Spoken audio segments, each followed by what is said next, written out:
Welcome to this episode of Pen to Paper Press Podcast. I'm Cindy Coaches. There is a backstory weaved into every book. To explore the creative process, I'm sitting down with authors, writers, editors, publishers, and an array of creative souls to have a conversation centered on how they develop their stories to completing their works of art. Each episode is an opportunity for us to explore mindsets, pearls of wisdom, and the experiences that began our journey as an author from the moment we put that pen to paper. After 40 plus years of working with national and international corporations and businesses, Bill Lee-Emery has helped thousands of individuals who want to succeed in life. Bill distilled his knowledge and experiences into a series of books with one goal: to help people become healthier and better versions of themselves. Bill's latest book is How to Be Bulletproof from Criticism and Do Whatever the Heck You Want. His other book titles include Stop Procrastinating, How to Get Out of Your Own Way and Play Better Golf. Love that title. And this one I'm curious to know more about. And the book title is Are You Dying to Get to Work? Welcome, Bill. It's good to have you here. Yes, Cindy. Lovely to be here. Good. And so, your book titles, they're fun, they're interesting. There's a sense of humor behind it. Don't take things so seriously. Obviously, a good sense of humor is very important to you. So with all of your experiences and doing all of the work that you have done, is having a good sense of humor beneficial when you're managing that inner critic? I gotta ask. I reckon, Cindy, if you don't have a good sense of humor and your inner critic is just beating you around the place, then you're lost. You have to have a good sense of humor. And if you don't, then go watch a lot of stand-up comedy, do whatever you need to sharpen your funny bone, because that's the thing that can basically save your butt. Yes. Agreed. And when you and I had our pre-interview conversation here not too long ago, you brought up a term that I believe I probably fell off my chair laughing so hard with. So tell me about plerking. Well, not me necessarily, because I've already heard it, but tell everyone Sure. What plerking is and where you came up with it from. Okay, so I didn't actually come up with the term. It was I first had it with a mentor of mine about 40 years ago now. And I was learning about transactional analysis, that particular model of human behavior, and Gestalt therapy. And we really were exploring a whole bunch of different things about how it is to be a human being on the planet and how to be successful. And for myself, I was noticing a lot of people doing 9 to 5, where they would turn up at work, they would leave their creativity, their joy at home, then they'd go to work and they'd bludgeon themselves for 8 hours, leave and go home, and then at 5 o'clock they'd be alive and creative and happy, etc. And I didn't want to do that. And John Barnaby, my mentor at the time, he put this word up on the whiteboard, and it's spelled P-L-E-R-K, plerk. Now, and then he described what it meant. And as soon as he described what it meant, I'm going to be plerking for the rest of my life. Bugger this going to work stuff. I want to do something different. So the PL stands for play or pleasure, because if you're not enjoying what you're doing, then why the heck are you doing it? That's crazy to me. There's people spend so many years of their life at work. And a lot of people I know and I've been in contact with and worked with, they're doing things that they don't like, even hate, as if there is no other options. Now, I'm not going to explore that because I can go down all kinds of rabbit holes, but I just want to understand the concept. So the RK stands for work, which is paying the mortgage, paying the rent, paying the bills, blah, blah, blah, all that kind of stuff that you need to manage your life. But the really interesting part for me was the E. And the E stands for excitement, energy, effort, enthusiasm, all those things that a 5-year-old has in bucket loads. You know, look at a 5-year-old, they just creative, fun, totally irresponsible, spontaneous. Right. All the things that are so appealing in a human being. You know, I reckon we all need to go back to being a 5-year-old, but with a little bit more knowledge and wisdom along the way, because their energy is just a thing that's so contagious. And like, you know, I've met people in the 80s or 90s that are still bright-eyed and bushy-tailed. They've still got that sense of life vitality that just goes through them because there's something they found or something that they're doing, which is just bringing, you know, coming back to the sense of humour too. They can kind of see the humour about life and our struggles and all the stuff we do to ourselves, etc., etc. So that's the word plerk. So I've been plerking for 40 years and intend to continue till the day I leave this planet. So is plerking more of a mindset, or is it more of a, how do I want to say it? Because I know people who go to work and they're grouchy. And like you said, they leave there, and they go off and do whatever, and it's like they become alive. Is it a mindset because that they're not enjoying work, not necessarily because of the work itself, but because they don't want to be there, because they would rather be playing all the time? Or they want to be somewhere else. And I don't know about you, Cindy, or your listeners, but let me talk about love for a moment. Okay. When you love someone, you love them. But if you're in a relationship and you don't love them, you can't fake it. You can't really fake it. So it's like you either are, you know, it's like being pregnant. You're either pregnant or you're not pregnant. Right. So in the same way, you know, I'll work with a couple that I work with. They were selling their business and they were moving on to do something else. And up until the point that they were selling their business, they actually loved the business. But then circumstances change and they know we're going to leave here, we're going to do something else. And from the time they decided that they were leaving, they found it, but they still had like 2 months to go of changeover. So they still had 2 months to go and they had difficulty getting up in the morning. They did not want to be there. Their hearts had left the building. Their bodies were still there because of contractual arrangements, but their hearts had left.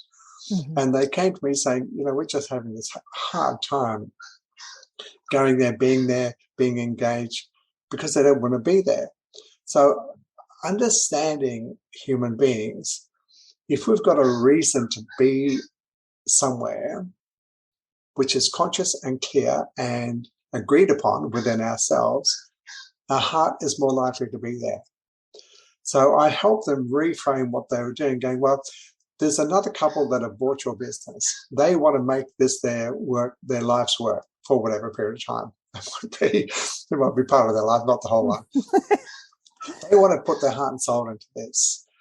You can help them in that transition by meeting their energy and let your heart know that you've only got to play here for 2 more months and you've got another game to play. But your heart has got a choice. Your heart can still turn up for 2 months and be grouchy and miserable and pissed off and whatever and do a whole bunch of misery on yourself. Or you can just say, hey, we've got another 2 months of this while we're here. Let's take this as a transition period. Let's do what we need to do. Let's put our hearts into it, knowing that it's not a forever thing. It's not a forever thing. Because when the heart goes, this is forever, that's when we start to get depressed. That's when our energy leaves, because the heart is kind of, oh my God, I'm stuck here forever and ever and ever. But if it just knows it's for a week, for a month, for 2 months, hey, that's much easier to emotionally manage. And I know many years ago when I was working like 7 days a week, and I had a whole month where I'd hardly have half an hour off. It was just really intense. But I knew at the end of it, I was going to be spending 3 weeks skiing in New Zealand. So my free child, my little child, was going, yeah, good, let's just power into this, just hammer this stuff, get it done, get it done, get it done. I don't care if just as long as I get 8 hours of sleep, whatever, but I just keep on going, because I know at the end of that, it's playtime. Not even plerking. This is pure playtime, having fun, skiing, blah, blah, blah, blah, blah.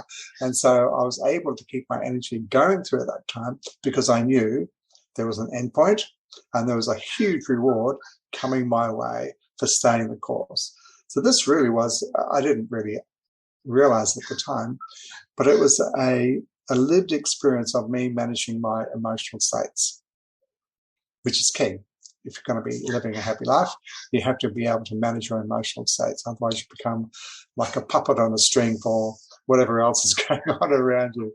And I have to say, in the time that we're living, managing your emotional state is like a high, high priority for pretty much most of the planet. Agreed. Because there's a lot pulling on our emotions in many different directions, and there's a lot of uncertainty, and that makes a huge difference on our emotional well-being. So let's kind of look at that inner critic, because it is a topic that's been coming a lot. And we all have the inner critic, and we give them voices, we give them appearances. I find it interesting to hear how people describe them. They've got the one that sits on the right shoulder, one that sits on the left shoulder, one's the angel, one's the devil. And then they've got the meanie that sits there and, you suck, you're horrible, what are you doing? You're a louse, one gal that I spoke to, she was describing hers and had the voice of a Supreme Court judge. Oh. And I about roared with laughter with that, because it's like, I know that voice. I've met her a time or two, especially when I'm working on something entrepreneurial. So it's Yeah. And especially when people are stepping out and doing something new or something different, or whether being seen more or heard more, whereas before they may not have done so. When we're stepping outside of our comfort zone, and you're right when you say there's two things on, one on each shoulder, one saying, yeah, go for it. The other one saying, don't you dare, because of all these reasons. So there's, in my understanding, there's a battle between the creative force that resides within us, that every single human being has. We all have this. But there's the other part, more egotistic, in the sense of, and I'm using the word ego not in the sense of this, making something bigger, but it's a part of us that wants to differentiate ourselves in the world and know how the world is. And part of that is about, who am I? What am I here for? All these kind of things. So we have these two parts, the creative part that's saying, you can do this, you can do this, and the ego going, yeah, but you can't because of this, because of that. And if you do, then something's going to happen. So, and it's sometimes it's referred to as the battle of evermore, which I think is the Led Zeppelin song, and meaning that it's forever. It's always going to be there. But another way of looking at it is knowing that it's there is how do we manage our own inner critic. And this is actually a new workshop I'll be doing this year, because it's, my radar's been coming, ever since I wrote the book and having conversations with people. And gosh, many years ago, just a little side story, many years ago, I was running a program on weight management, and I was doing it in conjunction with a naturopath friend of mine.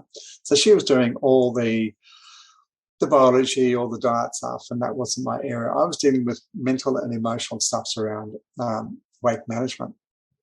And I was using the model of transactional analysis, and your listeners can just go do a search on that. It's a very simple model. But very basically, it's like there's a parental part of us, an adult, and a child part of us. The parent has got two parts. One is the critical parent. You should, you must, you have to, in this kind of judgy type voice. And the other one is the nurturing side of us, which is more gentle, encouraging, etc. Then there's adult that's just like a thinker. It's like a robot or a computer. And then the child, we have the free child, the wild child. It's like this 5-year-old that's just bound full of energy and creativity. But there's also what's called the adapted child. And this is the part of us that we feel, we all want love. And we learn from our family of origin that there's certain ways to get love. And if we do certain things, we don't get love. It's taken away from us. So the adapted child is the part of us that wants love, but has adapted in order to meet the requirements of their culture, of their family, or whatever it might be. So, for example, in my family, I wasn't really allowed to be angry. So I learned to adapt myself and hold my anger in. I wasn't also really encouraged to be sad. Big boys don't cry, all the rest of that crap and shit that got passed on from my parents' generation to mine, and hopefully, I've kind of stopped that in my family. But so I had difficulty in processing grief and sadness, which is about transition. And I had to learn how to do that. So the adapted child is the part of us that feels helpless, hopeless, life's a bitch, and then you're going to die. So that's a part of us where we kind of spiral down. Mm-hmm. And then finally, there's the intuitive part of us. But just coming back, that's a big picture, like that's a 5-minute overview of the model. So I was talking about the critical parent and what the critical parent is like. And there's part of the child, which is the adapted child we can either comply, do what we're told, or we rebel. You tell me to sit down, I want to stand up. You tell me to stand up, I want to sit down. You tell me this, I want to do that. I want to do the opposite. Because it's really like a fight for sovereignty, is who's in charge of me. And sometimes people can be unconsciously rebellious, and I had to be aware of my own unconscious rebellion. Even if the thing that people were saying to me to do would be good for me, if they're doing it with a certain tone of voice, I'm going, nah. Anyway, so this woman realized that her overeating was an unconscious, rebellious response to her inner critic that was saying, you should be doing this, you should be like this, you're not like this, you should be. And she was just going, basically sticking a finger in the air and going, oh yeah, well, I'll show you who's in charge. And binge on all the things that a critical parent was saying, you shouldn't be eating this. And when she realized that she was being unconsciously rebellious to her own detriment, she stopped it in a heartbeat. And there's so many people who will relate to that. I'm giggling because I see that in some things that I do, that it's like, why did I do that?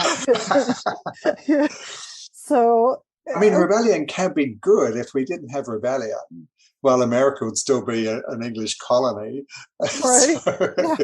And there's a whole bunch of reasons why we need rebellion. But if we do it without consciousness, without awareness, it can be very detrimental, because we're not running the show. It's our unconscious patterns that are running the show, often to our detriment. Yes. And interesting. I'm so glad that I'm speaking to you about the inner critic, because it's helping me to clarify a few things. So if I may just jump into some things that might help with managing all of this. So let me talk briefly about perfection. Oh, please. Thank you. Okay, we've got a free therapy session coming up here. So all you perfectionists, listen up. So perfectionists are always looking for what's wrong. They hardly ever notice what's right. They're always looking for what's wrong. And there's a compulsion behind it. There's a must. I must do this perfectly. I have to. And there's that commanding must, have to, should, which is very critical parent. And I must be perfect otherwise. And there's a hidden otherwise. And so it's not in our full awareness, it's in the background. And so the little voices, the left shoulder and the right shoulder, the most dangerous ones are the ones that whisper. The ones that you can hardly hear because they just creep in without your knowing. It's the loud ones that are easy to confront and deal with. Right, It's the whispering ones that do all the nasty damage. So there is a whisper. I must be perfect, otherwise. And basically, I'm going to be judged.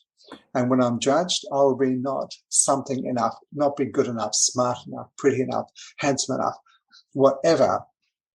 And so the enough is a comparison. So someone is being compared. So you're being compared with who? Is it your siblings? It's with your parents? Is it with other people? And the worst one to be compared with is the unknown people. You don't know who they are. Yeah. So it's all this unknown stuff that does all the damage because we can't confront it. Who are we being compared with? Well, we don't know. So it's kind of hidden again. And in all of this, we come off second best. And this points to identity. And identity is a deep sense of felt, who am I? It's very briefly, let me just branch off into neurology here because this is kind of into neuroscience. Please go for it. we have three major centers of intelligence within us. One in our head, that's the obvious one. One in our heart, which is becoming more well known since the Institute of Heart Math has been around for 25 years now. And the other one is the intelligence, which is called the enteric brain, which is our gut brain. So we have the head brain, which is called the cephalic brain, the heart brain, which is the cardiac brain, and the gut brain, which is the enteric brain. Now, right from the beginning of birth, from conception, when the cell first divides, the first neural network that's laid down in the womb is the gut brain. And this is our deep sense of self. It was our first biological sense of who we are as human beings before we even had any kind of consciousness. So on top of this neural network is laid the cardiac brain and then finally the head brain. So the gut brain, by the way, in traditional Chinese medicine, it's kind of interesting. The head brain is called the governor. The governor, which is the part of us that does the organizing, the planning, and that's what it does best. Then there's the heart brain, which is called the emperor or the empress. And that's basically where we are connected to what's really deeply important to us as human beings, our values, et cetera, vision for life. And then the gut brain is called the general. This is our immune system. This is about boundaries. And I want to come back to boundaries because boundaries are really important. Boundaries rock. When we have good, clear boundaries, life is smooth. And our boundaries all over the place, life turns to basically mud and shit. Anyway, so the general is in charge of security, personal security, emotional security.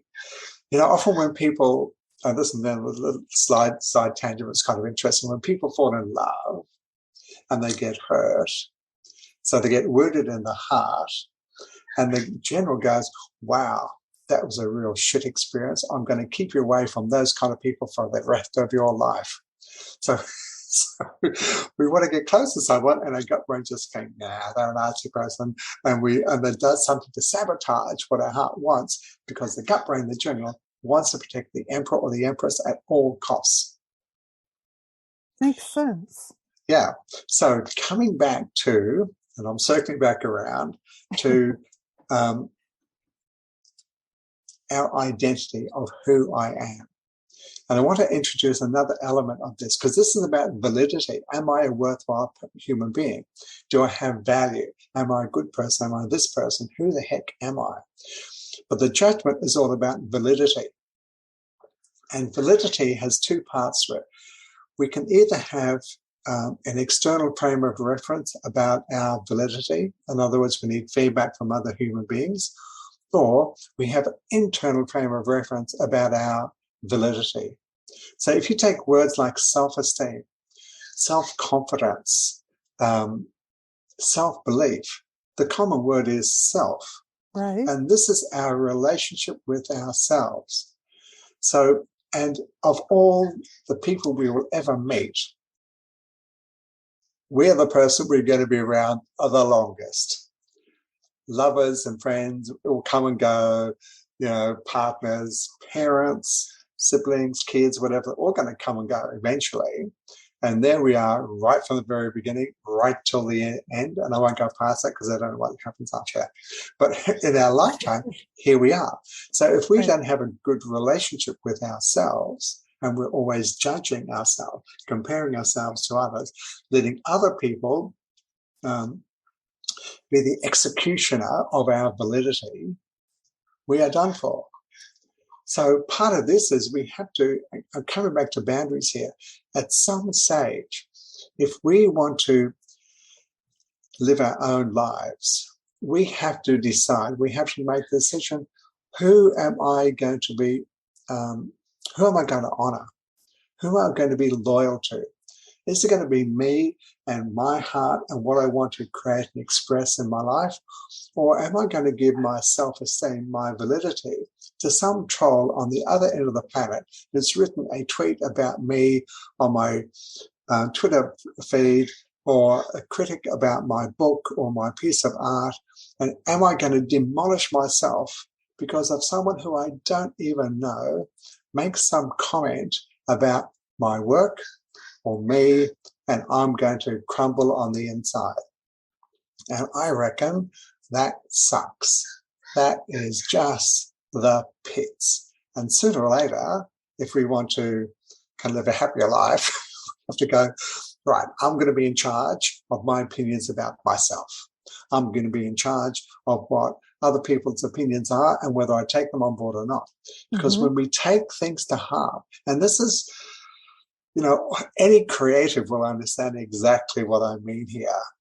And we put our art, our creativity out into the world.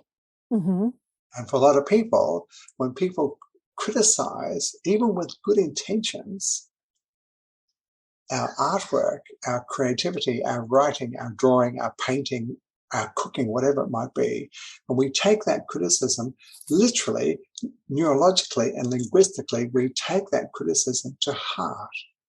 Yes. Yes, so we don't separate. I've got a pen somewhere. Here, I have a pen in my hand. Let's say I make this pen with my own hands and my own design. And I say to the world, hey world, what do you think of this pen? Now, if someone says, Bill, that's a beautiful pen, does that make me a beautiful person? Well, no, because they're talking about the pen. Now, if they say, that's a really shitty pen, does it make me a shitty person? No, because they're still talking about the pen.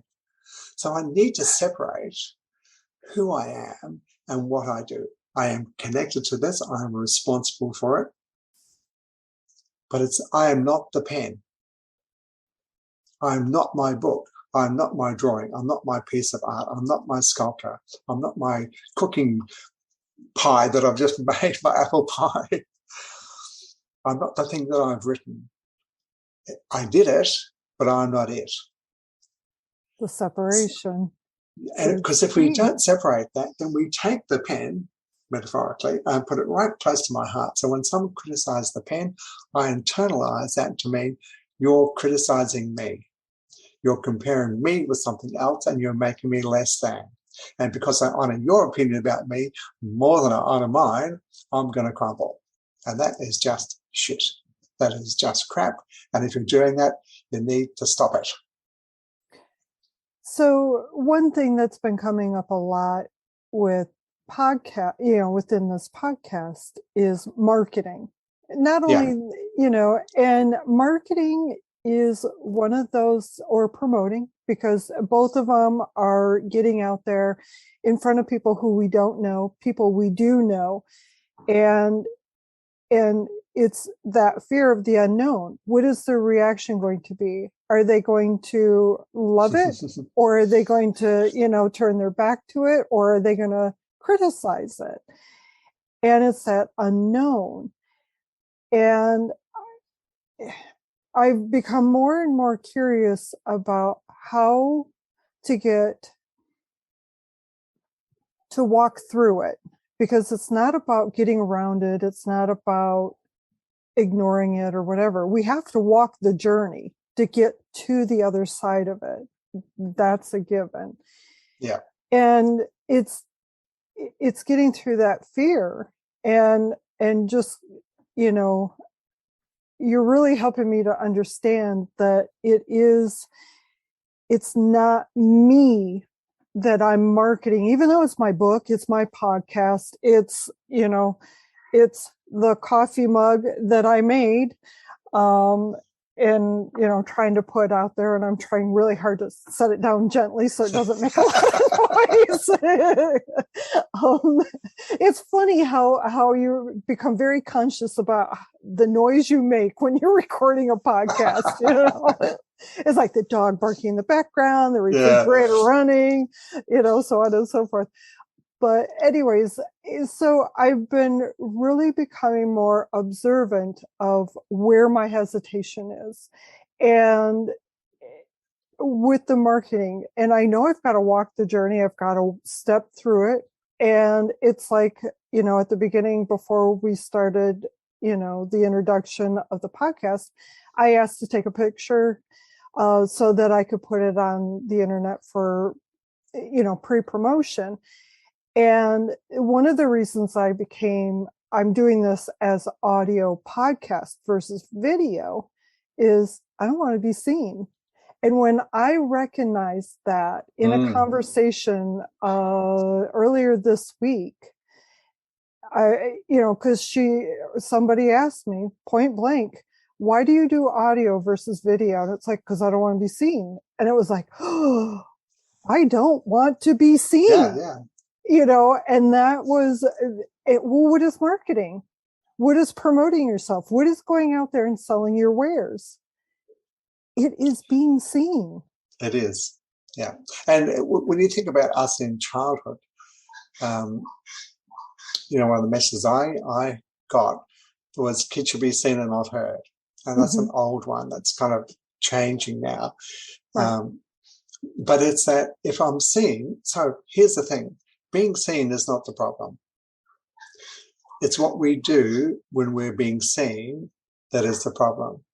Okay. I'm going to laugh because of the fact that you've really got me triggered now, because it's like, oh, she's now what? That's the good things about these conversations. You never know where they're going to go.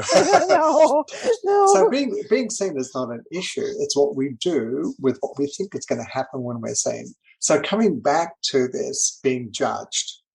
Okay. When someone sees me, do I care about their opinion about me more than I care about mine? And this is fundamental. Pretty much every creative person I've met there's a comparison. Someone's better than us. Someone's less than us. Someone's more advanced than us. There's always a comparison.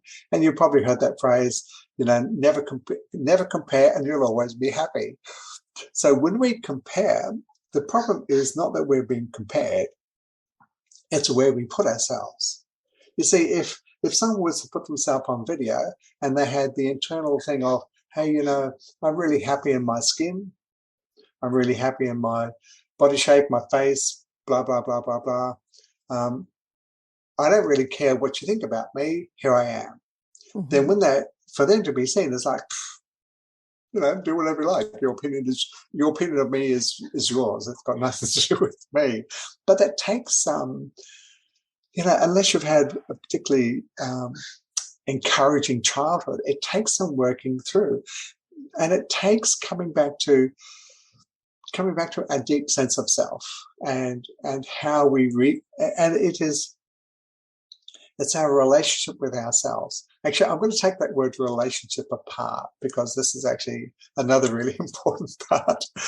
You know, when we talk about our relationship with ourselves, or the relationship, we're talking about it as if it's a noun. It's not. It is more linguistically accurate to say we relating with ourselves. In other words, it's a verb. So when I talk about managing emotions, When people say, I feel sad, or I feel angry, or I feel scared, they're talking about it as if the fear is a thing, like a concrete block. It's tangible, it's physical, we feel it. But our emotions are verbs. So it's more accurate if I'm feeling angry to say, I am angering, I am sad-ing, I am fearing, I am joying. Because if I turn it into a verb, which is what it has a start point and it has an end point. And anywhere along that line, I can intervene and change what I'm doing. So, for example, if I want to do depressing, all I've got to do is think of all the things I've failed in my life, all the consequences of that, add them all up in a big package, push that out into my future and say to myself, life is going to be just like this for the rest of my life.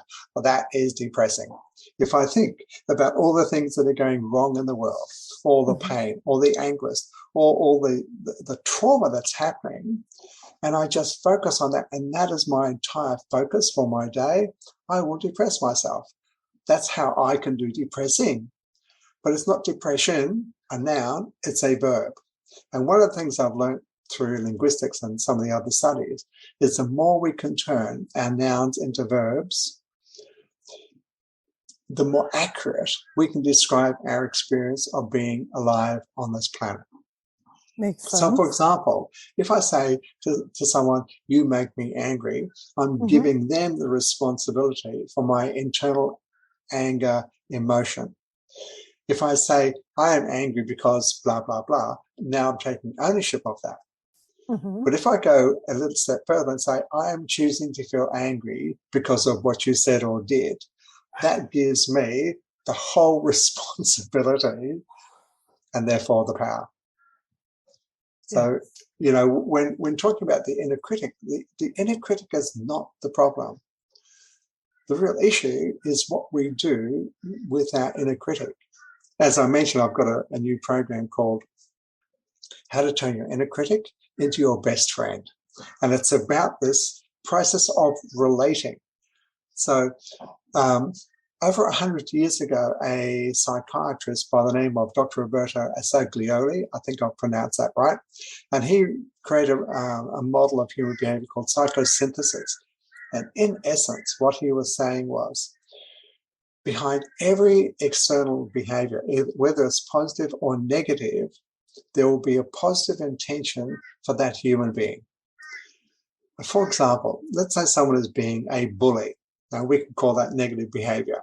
But underneath that bullying behavior, there will be a positive intention for that child or person, whatever age they are. It might be because they're so frightened, that's the only way they know to protect themselves.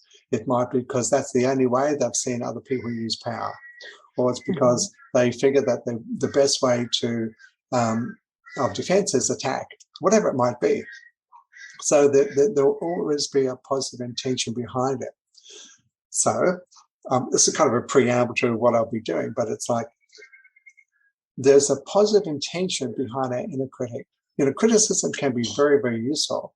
If in a corporate or a professional setting, we are unable, or even as an artistic expression, if we are unable to take feedback, then we become so precious, so fragile about the thing, our pen, the thing that we have done, that we hold this like, and one little bit, it just shatters, and then we are doomed. We are, you know, we go into a spiral that just, you know, is endless. Right. And so then part of this is, how do we make friends with our inner critic? And you may have heard the phrase, keep your friends close and your enemies closer. So why would we keep our enemies closer? Well, because if they're so close, we can breathe the same air that they are breathing. We can see them. We can be right in the same space. We can understand them more because we're viscerally close. So if, for example, one of my first books was, called Stop Procrastinating. And that was a really interesting story about how that all came about, but that's for another time. But let's say, for example, there's a part of us that procrastinates. then often what we do, this is an unwanted part of us. There's a good part, this part, clever, we like all those bits. We show that to them rather easily. Hey, have a look at these bits. But those other bits, we go, no, I don't want you to see that. It's really messy here. It's yuck. So those parts we push away. And the more we push them away, the more they have unconscious power with us. Right. Because what we avoid, what we tried to push off or avoid, forget the term. I forget it too. I know I'm bring it up. Someone listening to this will go, I know what it is. Hey, good idea. So basically, somebody is listening, connecting what you resist, yes, you persist. Yes. Yay. I was going to say somebody is yelling at their speakers, going, "If you think what you resist, persist. Come on, you two." Yeah, really. So thank you. Yeah, we got it now. We got it. Sorry, it's all cool. So instead of pushing it away, bring it closer. So with our inner critic, bring it closer, because you don't want it whispering at you. Right. You want to bring the whisper into a voice like this where you can hear. And then you can ask and say, hey, inner critic. And in the past, I've always tried to get rid of you, put you in a cupboard somewhere, lock you away. But I actually want you to come closer now, because I realize with hindsight and wisdom that you've got some things that you can help me with in life. I have to say, I don't always enjoy the tone of voice that you use. And some of those phrases makes it really hard for me to hear your message. I'm sure they've got a really good message, but just the shoulds, the musts, the haves, and all the condemnation stuff, I just find it really hard to listen. I'm not hearing your message, but I want to hear your message. So how about we work out a better way of relating so you can get the message to me, and I can hear the intent behind the message, and I can do something with it. That way, you get to improve me as a human being, because I know that's what you really want to do. And I can really tune into the wisdom that you've got from me, because I got to tell you, I'm pushing it aside. I'm not hearing you because of the way it's delivered. But I understand you've got a message for me, and I want the message. So can we work out a better way of how we do our relating so we can have a better time in life? That's an interesting way of putting it together. I like that. It makes it less, less in your. Well, I was going to say less in your face. Yeah. Less aggressive. Yeah. So it's a way of communicating and a way of making it humane, so that those bits of wisdom and the things that because sometimes the inner critic may be wanting to tell us that there's something in our life that we're ignoring because it's inconvenient or we don't want to look at it. So it's going, well, hey, listen, dude, you got to get a hold of this, because if you don't, there's going to be disasters coming up for the song. So I'm just going to help you with this. I'm just going to go, like, for example, why do parents nag their kids to do their homework? So I said, yeah, were you nagged when you were a teenager to do your homework? Yeah, and I did it to my boys. Okay, so why does a parent nag their kids to do their homework? Because they need to get it done. They need to take care of it. It's so the work gets done. And so who cares? Who cares? Well, I cared. Yeah. So why? So why, as a parent, and I'm using you as a generalized parent. Right. So why do you care if your kids do their homework? Well, a couple of reasons. So that they learn, so they don't get in trouble with school. So they accomplish. Why do you care? Why do you care if they get into trouble at school? Who gives a shit? God, I love how you're putting all of this. Why do I care? Oh, the first thought that popped up in my head was it's a reflection of me. Yeah, absolutely it is. How our kids turn out are a reflection, but it's like the pen, we're not the pen. So that's one issue, and it's good to be aware of that. No problem with that. As parents, pretty common. Why else? Why else should you care? Because I want them to be educated. I want them to learn Why? and Who be cares? stronger so that Why? they are so that they have that knowledge. I don't want to say because it'll make them a better person because, algebra never made me a better person. Yeah. But So, so that they learn so and why do you care if they learn?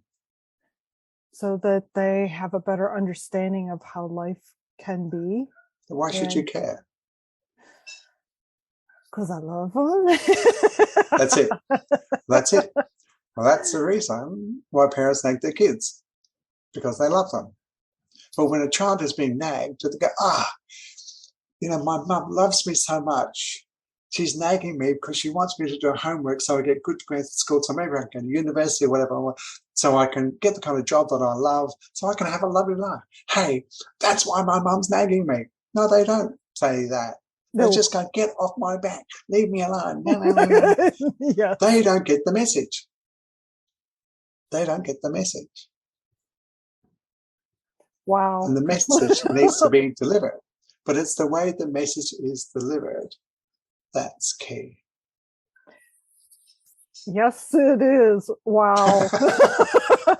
Okay, we were talking about not knowing where the conversation was going. Yeah. I most certainly was not expecting that, but yeah. Because it does make you stop and think, what is the root? And I love that you kept pushing for that. Yeah. So I appreciate that. I didn't like it at the moment, but yes. You were talking about turning words from a noun into a verb, into a verb. And as you were saying that, I was envisioning a block with the word fear, like no white space, like filling every gap of that block is the word fear. And by converting it from a noun to a verb, it's movable. Indeed. That was the vision that I had was, wow, it's got casters. I can now move this out of my way. Yeah. And you can also take the fear in. And so fear there are two kinds of fear. One is a useful fear, which shows us there's clear and present danger. Right. If I'm about to put my hand on fire, then my nervous system goes, no, that's going to hurt, don't do that. And that will give me fear. That will stop me doing something stupid. But the other kind of fear is the imaginary fears. And this is the one that does the damage. When we play movies in our head about what's going to happen, and it goes a certain way. So it'll be two things it'll do. It'll either be the pictures we're creating in our head or our internal dialogue about what's coming up. And with awareness, we can go, I'm doing that old pattern of fearing about this because maybe in my past this happened, but hey, here I am in the present. Mm-hmm. I can do this differently. And I've done a lot of public speaking over the last 40 years. I've been on national TV, speaking at conferences to hundreds of people, all kinds of stuff. But my very first experience of public speaking was on my first day at school when I was like 5 years of age. Now, my parents wanted me to be an independent little boy. So my very first day at school, I grew up in New Zealand. That's where I was born. Mm-hmm. And they took me to the primary school and they said, it was raining, as it does in Auckland quite often. So they took me to the classroom and said, there's a classroom, off you go. So I've got my raincoat on and they disappear. And so I'm standing there not really quite knowing what to do. And another a girl was dropped off in the same way. They want to teach us to be independent little beings in New Zealand. So we both not really know what to do. And the teacher comes to the door. His name was his name was Mr. Silver at that time. Lovely man. I was so blessed to have had such a teacher like him on my very first year of school. Anyway, he sees us. He invites us into the classroom. Now, we were late. We were there like 10 or 15 minutes late. So all the other kids had been there. They owned the space because they'd been there. Mm-hmm. So we take our raincoats off. And in those days, we all sat on mats on the floor. Okay. We're little kids. So we're right at the back of the classroom. And so he turns to us and he says, so what are your names? And I'm at the back of the class. All of a sudden, all these faces, 15, 20 kids, turned around and looked at me. And I went, "Bah!" and I bawled my eyes out. These are my first words in public. So, there's about probably about all of us could say that. Yeah. So my first experience of public speaking, of being seen and heard, was one of embarrassment. So for me, but when I realized that part of my creativity was about expressing the bits of wisdom that I've gained around in my life, and that's just part of my, this is what you can do, Bill, Yeah. That's it. That's your mission. So, okay. So part of that is getting past that and going, what's more important? Is it the way that I look, or is it the message that I want to deliver? And when I boil it all down, it's the message I want to deliver. How I look, how I sound is secondary. Sure, I do have some, had you got my right side when you're taking a picture, photograph, and all the rest of that stuff is, I'm a human being. But it's the message that's way more important. So that gives me freedom, which means I can act like a goof, I can act like an idiot. I don't care. I really don't care. What I do care about is the message that and these, like in my book, it's wisdom that I've gleaned from other people. I didn't make this stuff up. I just happen to be the vehicle. It's through my voices, through my voice, through my stories and my expression of that. But the wisdom isn't mine. It comes from other people. It comes from generations and generations of trial and error, of pain and anguish to get to these points of going, this is it in a nutshell. Do this and this will happen. And that's my pleasure because of my experience with that to pass it on. Yeah. I could sit here and pick your brain for the next hour or two. Not a problem. I am curious though. So when you sat down to write any of your books, did that inner critic for you poke up and say, did it ever? So let me talk about the first one, which is called Stop Procrastinating. So my first book, Stop Procrastinating, I wrote it in about 4 months. And it was published by Random Century here in Australia. And they gave me an advance of $3,000, and this is 30 years ago, so that was quite nice. And I had a period of time to write, etc. So I wrote it in on a Word document, a double space, etc., and did as much editing as I could, but I wasn't the editor. I'm just sending. And so Matthew, the editor, said, just send us the first draft, and then we'll get an editor to look at it and then come back. And so anyway, I sent it off. About a month later, this manuscript comes back and it's got red ink all the way through it. Every single page has got red ink. So it's kind of like going back to school and you just hand in your essay and the teachers put red ink through every single line almost. And it took me another month before I could pick it up and go through the editing. The whole month I procrastinated because my inner critic was going, this is worthless. This is a bunch of rubbish that you've written and blah, blah, blah, blah, blah, blah, blah, blah, blah, blah. So my inner critic was just hounding me. But they'd given me some money. So I couldn't say, well, I'm just going to take your money and run it because they'd fine me. They know where I live.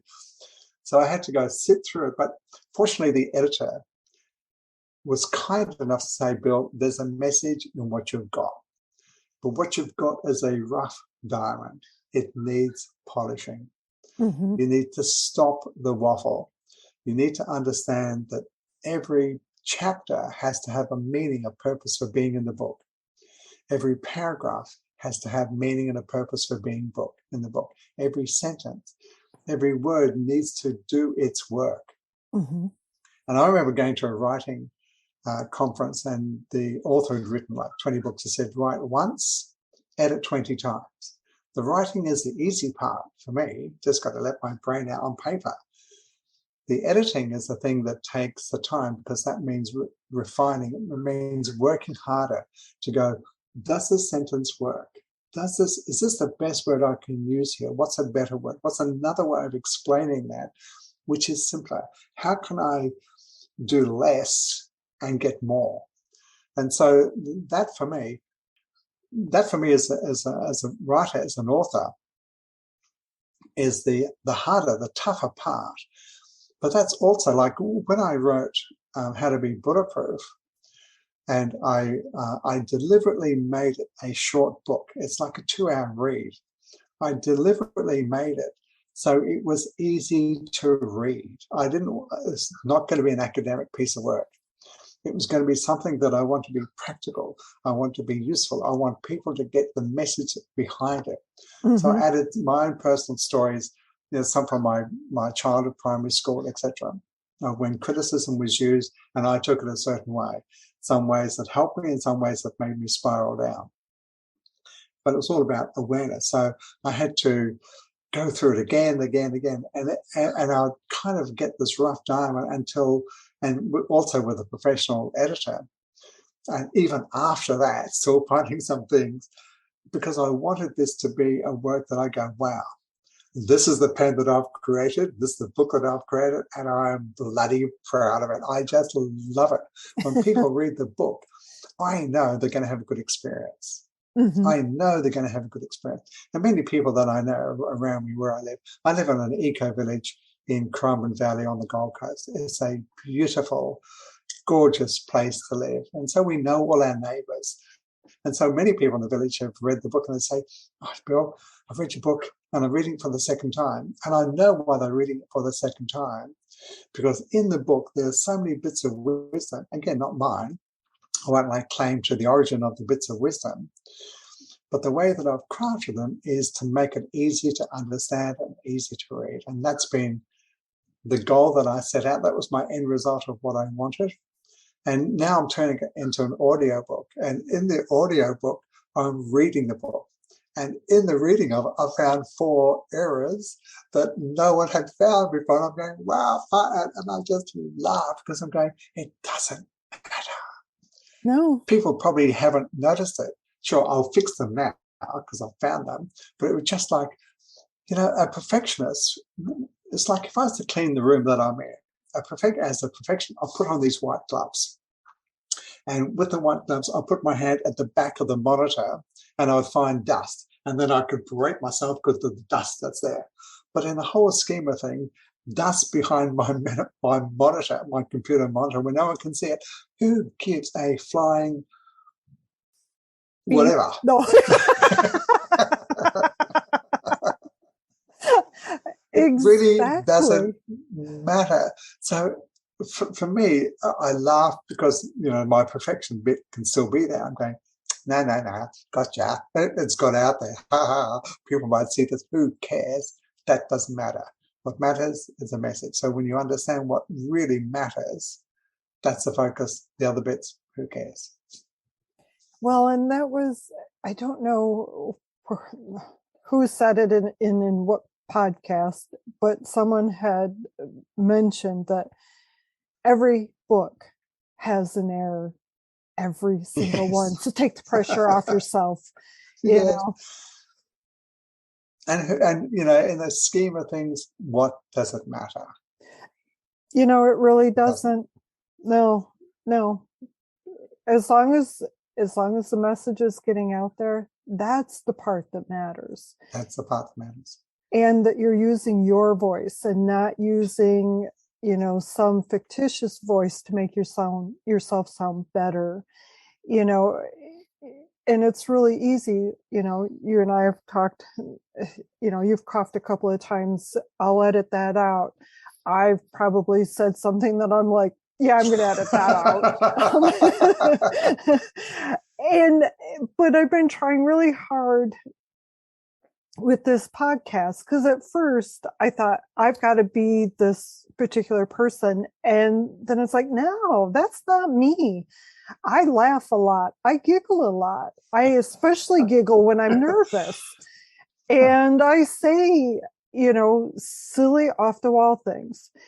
The one thing I do cut out is where I'm oversharing. And sometimes I've left that in, but it kind of gives that backstory of me because I'm me.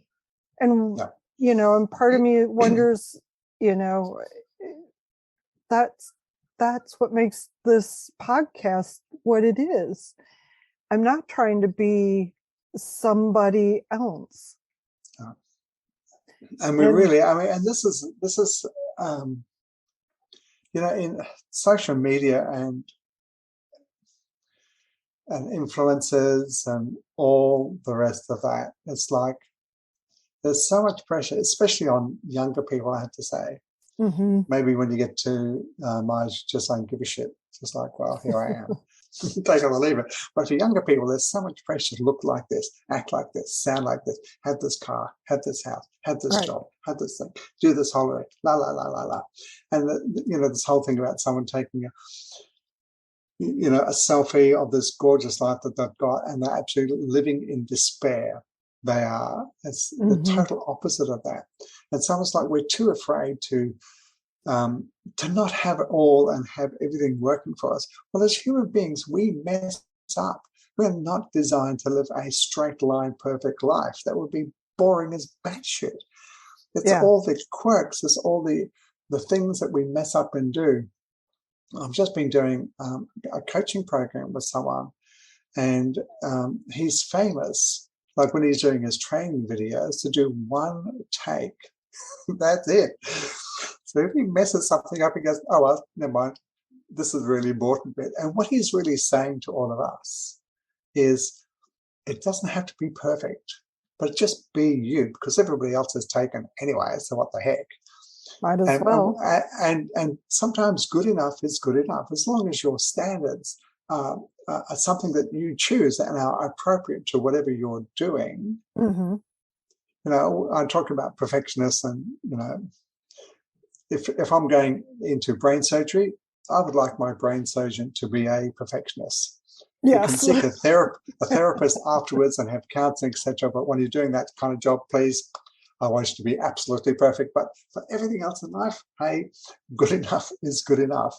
And Oscar Wilde said, he said something like, all art is meaningless. And what he meant by that is art is something that comes from the inside to the outside. Mm-hmm. And its purpose is to flow through us, whether it's liked or disliked, bought or unbought, famous or not famous at all, not seen or heard. That matters nothing. It's a process of going from in to out. That is the real meaning of art. And whether someone likes your painting, your book, who cares? But the real joy, the real internal compulsion almost, is I've got this stuff inside of me. I have to get it out and into the world. And if people enjoy it, that's good. If they don't, I don't care. It's my joy to deliver it and be the vehicle for that part of our expression. Well said. Well said. Yeah, good on you, Oscar. Yeah, well, and it's also the delivery of what Oscar had said too. So for those that are out there who are writing their book, and what is a pearl of wisdom? And I'll let you decide which aspect of writing, whether it's the writing, the editing, publishing, marketing, wherever. I'll give you the freedom.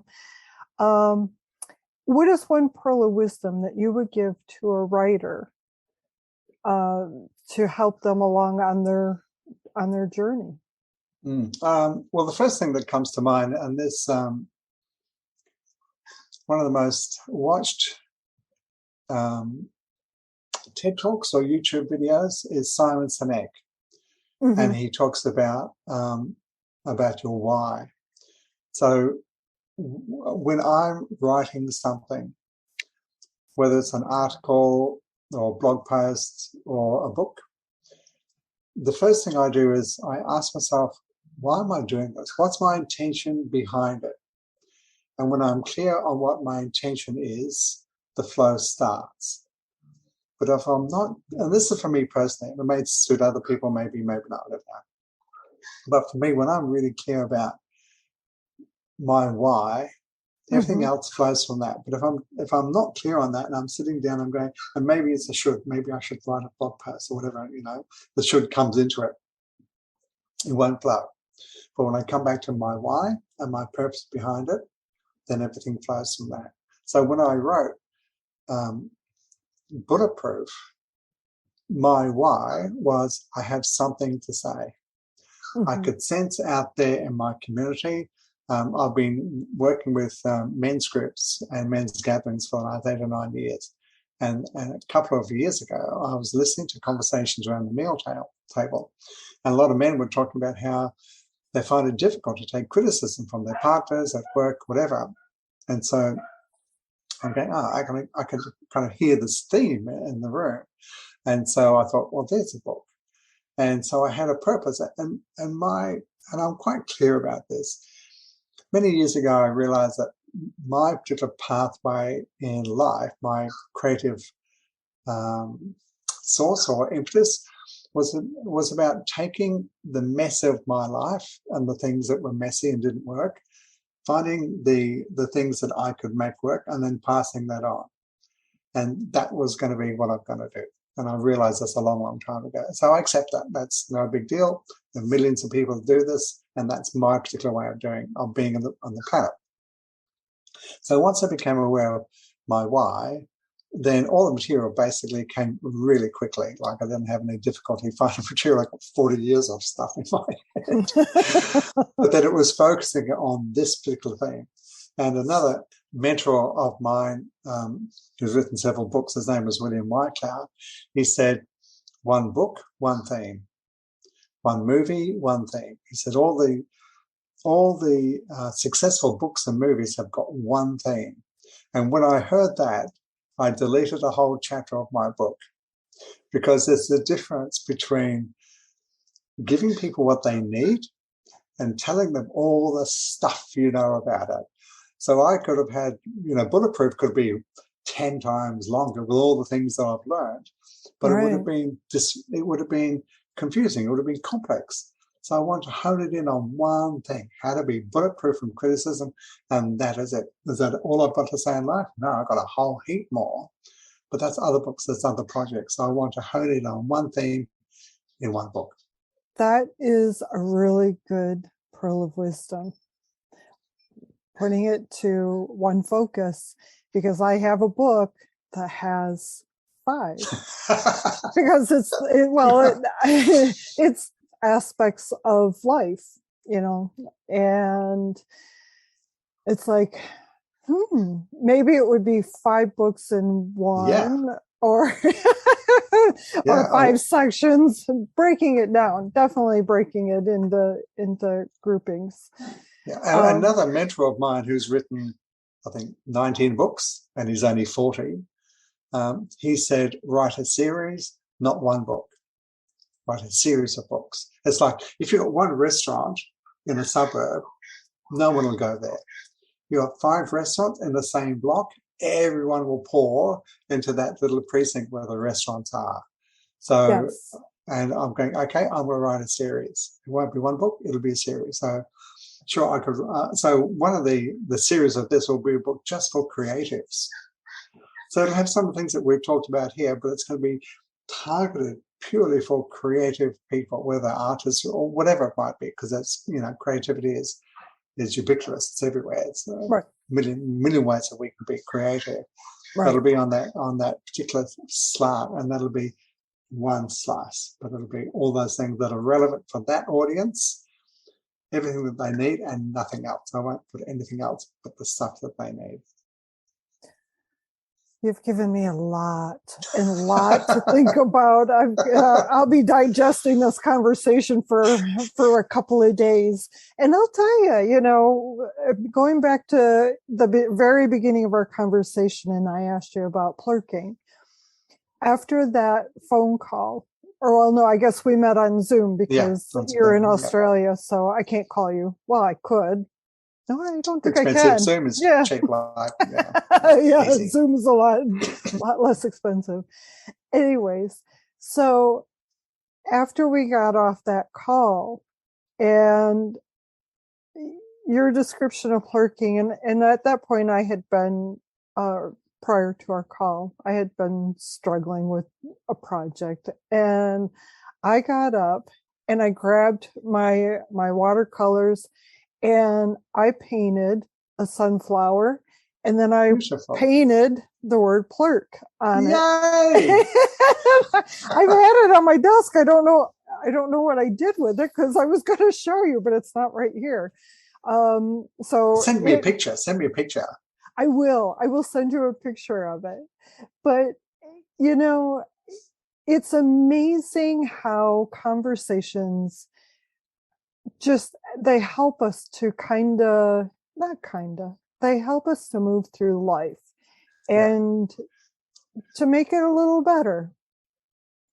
And I thank you for that. I honestly, I thank you very, very much for that. Before we wrap up the call, because again, you and I could definitely talk for hours on end. And this, here's an idea. Let's do this again somewhere down the track. Good. Yeah, definitely. We'll do this again. Most certainly. But before we get going too far away from where I need to go, because I will do that, what is your website and where can people find you on the internet?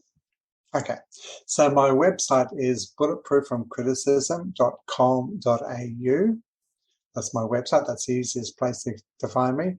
The Bulletproof book you can get on Amazon. It's How to Be Bulletproof from Criticism and Do Whatever the Heck You Want. In brackets, it is your life. Or you can just go on Amazon and look for my name. So Lee-Emery is L-E-E-M-E-R-Y, but that'll be in the show notes anyway. Yes. As I mentioned, I've got workshops coming up this year, and the first one's going to be around turning your inner critic into your best friend. I love that. That's going to be, it'll be fun, but it'll be, we're going to go to some profound places because, when you think about the cost of our inner critic and how much creativity it can just stifle. Oh, yeah. And life is too short, like, let's just do this creative stuff. It's just too much fun. So why not have all that fun? And the other thing is I've got if you go onto my website, so if you go bulletproofromcriticism.com.au/workshops, you'll find the workshop. If you go bulletproofromcriticism.com.au/quiz, there's a free quiz that you can go there that can help you to kind of evaluate how you deal with inner criticism or outer criticism and just give you kind of like a benchmark of where you are. And then there'll be some next steps if you want to take it from there. Interesting. I'll have to do that because, as you say it, it's like, oh yeah, I know what my responses are. But then it's like, no, I don't know because I could be way off. So I'll have to check that out. I'll have to check out the quiz. So, alrighty. Well, you know what? I have absolutely loved this conversation. Absolutely me too, loved it. Say. Yeah, me too. Very, very fun, very educational, very enlightening, and a few like, oh yeah, oh shit. Oh yeah, he's got me figured out. So thank you. I appreciate everything, Bill. I truly do. It's my pleasure, Cindy. And please, let's do this again sometime down the track. Yes, definitely. Before we end our time together, I'd like to say thank you for listening to my conversation with Bill Lee-Emery. To access his website and purchase the books he has written, visit pentopaperpress.com/podcast and select the show notes page for this episode. This episode is sponsored by the Women Health Circle. It is a transformative online health community for women. I'm a member of Rachel Kiefer's group coaching program, and I love her approach to nurturing our precious bodies. Learn more at healthnotgirl.com. Again, that website is healthnotgirl.com. To receive future episodes in your inbox, subscribe to the Pen to Paper Press podcast newsletter and follow us on your favorite podcast application. You are invited to share your favorite episodes with the individuals you feel will resonate with the content. Take care, and until next time, keep your pen to paper and write. Your words have power. Your story matters. Bye for now.